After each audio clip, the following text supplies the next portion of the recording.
मोदी की चहेती मैथिली ठाकुर का कड़ा इम्तिहान। साल 2026 में 4 चुनौतियों पर रहेगी नजर। क्या जनता के फैसलों पर खरा उतर पाएंगी मैथिली? बिहार की राजनीति में जब भी नई पीढ़ी की बात होती है तो सबसे पहला नाम मैथिली ठाकुर का लिया जाता है, क्योंकि कम उम्र में विधायक बनना ही उनकी बड़ी बात नहीं थी, बल्कि उस कुर्सी पर बैठकर जमीन से जुड़े रहना ही उन्हें खास बनाता है।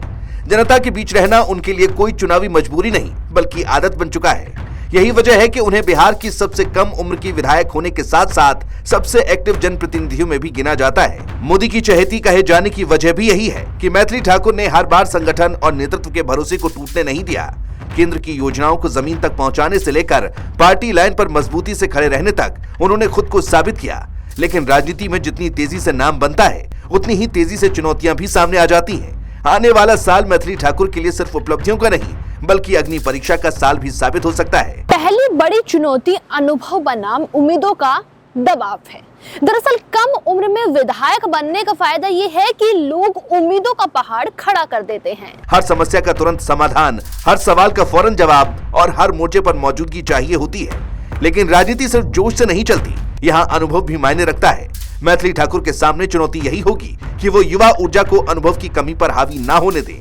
विरोधी पहले से ही इसी मौके की तलाश में रहते हैं कि किसी भी फैसले को नादानी बताकर घेर सकें।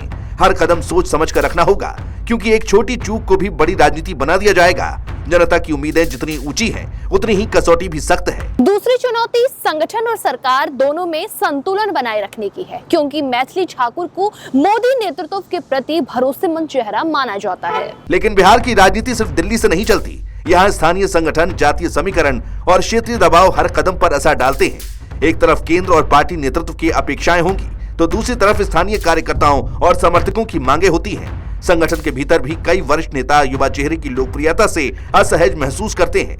ऐसे में बिना टकराव के अपनी जगह मजबूत रखना आसान नहीं होगा। अगर संतुलन बिगड़ा तो अंदरूनी राजनीति उनके रास्ते में रोड़ा बन सकती है। तीसरी बड़ी चुनौती विपक्ष का सीधा निशाना बनना है, क्योंकि जैसे जैसे मैथिली ठाकुर का कद बढ़ा है, वैसे वैसे विपक्षी नजरें भी उन पर टिक गई हैं। अब तक उन्हें युवा और नई नेता कहकर छोड़ा जाता रहा है, लेकिन अब ऐसा नहीं होगा। हर बयान, हर दौरा, हर सोशल मीडिया पोस्ट पर सवाल उठेंगे। विपक्ष उन्हें मोदी की चहेती कहकर यह साबित करने की कोशिश करेगा कि वो सिर्फ केंद्र के भरोसे पर राजनीति कर रही हैं। जमीन के मुद्दों पर उनकी परीक्षा ली जाएगी।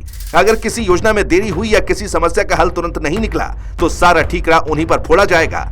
राजनीतिक हमलों के बीच संयम बनाए रखना और बिना भटके जवाब देना उनके लिए बड़ी चुनौती बनने वाला है। सबसे अहम चुनौती जनसंपर्क को सत्ता की जिम्मेदारी के साथ निभाना। मैथिली ठाकुर की सबसे बड़ी ताकत उनका जनता के बीच रहना है। लेकिन जैसे जैसे जिम्मेदारियां बढ़ती हैं, समय की कमी सबसे बड़ा दुश्मन बन जाती है। हर गांव, हर कार्यक्रम, हर व्यक्ति तक पहुंचना पहले जैसा आसान नहीं रहेगा। अगर जनता को लगा कि उनकी विधायक अब पहले जैसी उपलब्ध नहीं है, तो दूरी का एहसास जल्दी बनता है। सोशल मीडिया और डिजिटल प्लेटफॉर्म इस कमी को कुछ हद तक भर सकते हैं, लेकिन बिहार की राजनीति आज भी सीधे संपर्क से चलती है। आने वाला साल मैथिली ठाकुर के लिए सिर्फ आगे बढ़ने का नहीं, बल्कि खुद को परखने का साल है। अगर मैथिली ठाकुर इन चारों चुनौतियों को साधने में कामयाब रही, तो वो सिर्फ बिहार की सबसे कम उम्र की विधायक नहीं रहेंगी, बल्कि भविष्य की बड़ी नेता के तौर पर स्थापित होंगी। लेकिन अगर संतुलन बिगड़ा, तो राजनीति किसी को वक्त नहीं देती। यही वजह है कि आने वाला साल मैथिली ठाकुर के लिए सबसे अहम और निर्णायक साबित होने वाला है।